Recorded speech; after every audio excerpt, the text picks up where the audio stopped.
एक बार बोल दीजिए शिव गुरु महाराज की जय।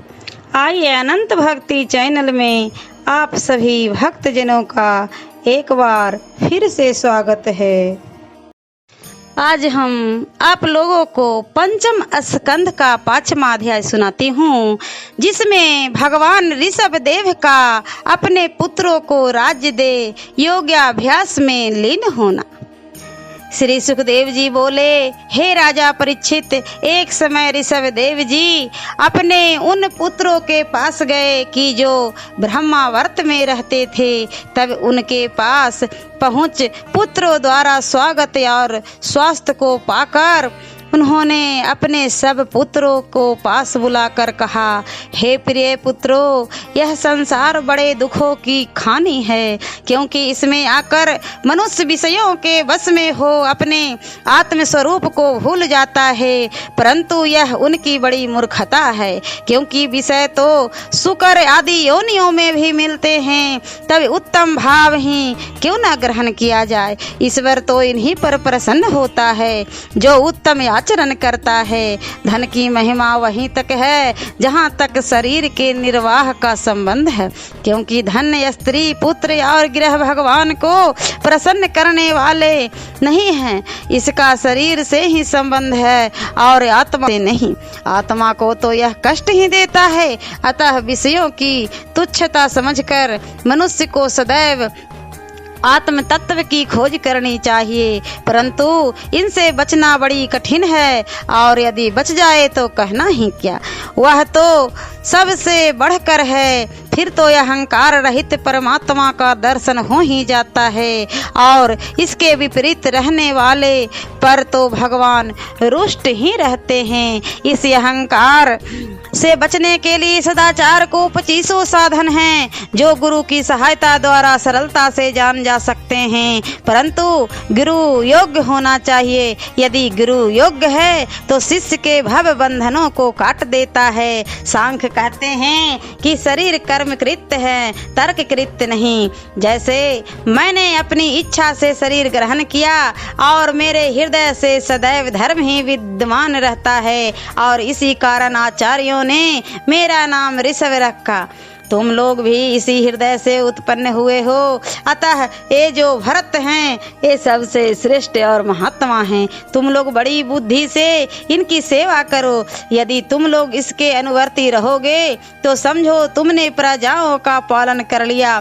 फूट हुई कि नहीं कि कार्य को बिगड़ते देर नहीं लगेगी। शांत वातावरण से ही राज फूलते और फलते हैं। साथ ही यह ध्यान रहे कि तुम लोग सदैव ब्राह्मणों की सेवा करते रहो, क्योंकि ब्राह्मण सबसे श्रेष्ठ हैं, और ब्राह्मण भोजन एक यज्ञ है। यज्ञ की आहुतियों को मैं उतने प्रेम से नहीं ग्रहण करता जितनी प्रसन्नता से ब्राह्मणों को दिया भोजन ग्रहण करता हूँ। हे पुत्रों, तुम्हें ज्ञात न होगा कि ऋषभ देव के इस रूप में मैं विष्णु जी का ही प्रतिरूप हूँ। यद्यपि मैं अनंत श्रेष्ठ स्वर्ग तथा मोक्ष को देने वाला हूँ, तथापि वेद रूप ब्राह्मण मुझसे भी श्रेष्ठ हैं। कारण उनमें परम पवित्र सतत्व गुण सम दम सत्य अनुग्रह तप तितिक्षा और अनुभव भरा रहता है। उनमें यदि तुम कुछ भी ना हो तो वे मुझ में अपना चित्त लगाए रहते हैं। हे पुत्रों, यह समस्त चराचर जगत एक मुझ ऋषभ रूप विष्णु ही विद्यमान है। अतः तुम लोग अपने सब धर्मों और कर्मों को एक मुझ में ही लगा दो, क्योंकि मेरी आराधना ही सब चेष्टाओं का प्रयत्न फल है। मुझ में सर्व समर्पण ही जीवन की सफलता है, और बिना इसके मनुष्य महाकाल के बंधनों से छूट नहीं सकता। श्री सुखदेव जी कहते हैं, हे परीक्षित, यद्यपि भगवान ऋषभ देव जी को संसार में कुछ करना नहीं था, और परम तेजस्वी अपनी योग माया से पूर्ण तथा संसार के परम हितकारी थे। उनके पुत्र स्वयं ही सुरक्षित और विचारवान थे, तथापि दूसरों को उपदेश देने के लिए उन्होंने अपने पुत्रों शिष्यों को ऐसा उपदेश दिया। फिर वे भगवत भक्ति में ऐसे तत्पर हो गए कि उन्हें अपने शरीर की कुछ भी शुद्धि बुद्धि न रही। उन्होंने शीघ्र ही अपने 100 पुत्रों में श्रेष्ठ पुत्र भरत का राज्याभिषेक किया और फिर सब कुछ त्याग अवधूत वृत्ति धारण कर ली। वे चेतना रहित, अंधे, गूंगे, बहरे, पिशाच और पागल के समान ब्रह्मावर्त में मौन व्रत धारण कर चल दिए और इधर उधर वन्य वन्य भटकने लगे।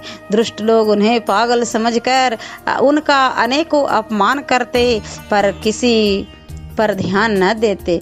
वे सोचते वह तो स्वयं ही नाशवान है, फिर किसी पर क्रोध की क्या करना। उन्हें सत्य असत्य का पूरा ज्ञान था। वे जानते थे कि शरीर पर मेरा कुछ संबंध नहीं है।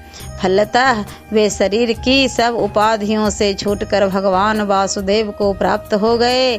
उनकी बढ़ी हुई तपस्या के प्रभाव से 8 सिद्धियां उनकी अनुगामिनी रहती थी और वे चाहे जहां आकाश आदि में भी गमन करते थे, मन के समान ही वे सब स्थानों में आते जाते थे।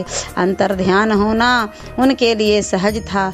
वे अपने योग बल से दूसरे के शरीर में प्रवेश कर सकते थे और दूर की वस्तुओं को भी देख सुन सकते थे।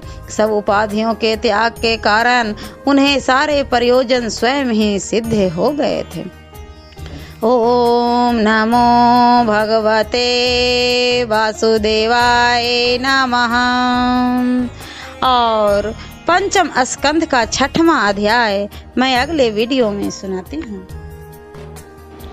ऐसे ही मनोरंजक कथाएं, कहानियाँ और भक्ति गीत सुनने के लिए हमारे इस चैनल अनंत भक्ति को सब्सक्राइब करें और वीडियो अच्छी लगी हो तो लाइक का बटन जरूर दबाएं।